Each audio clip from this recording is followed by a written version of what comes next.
Guys, good morning. Ito lang ang aking food for today. Maging kambing ulit tayo. Ayan. May orange, may date. Siyempre, nagtimpla ako ng kape, itlog at bread. Okay na po yan. Kasi maya papasok na tayo. Tara guys, kain tayo. That's it. Gandang madaling araw ulit sa inyong lahat, guys. Maging kalmado lang po tayo sa Pilipinas at sa buong mundo.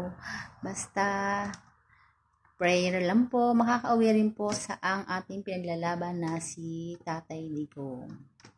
Okay guys, ito po may papakita ko sa inyo na mga sweet na bigay ng aking kapatid. Sweet na sa shop, sweet pa rin sa bahay. Tara, unboxing natin ang sweet. Ayan.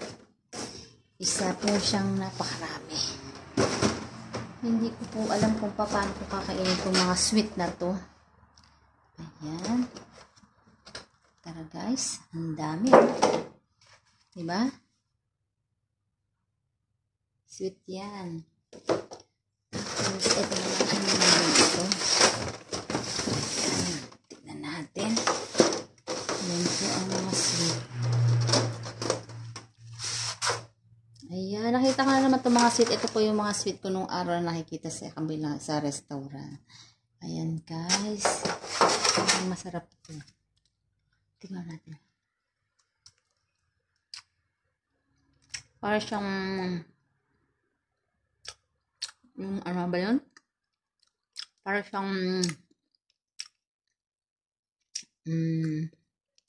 sampalok style. Masarap naman. May lumpia din. Ayan. Kung sino may gusto, tara, punta lang po dito at bibigyan ko kayo. Ano kayo man tugay kakainin lahat?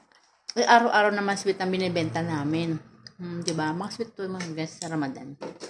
Tara. Kung sino may gusto guys, kuha lang dito. Ano man gagawin ko dito? Bye. Thank you for watching. Kain. Sarap siya.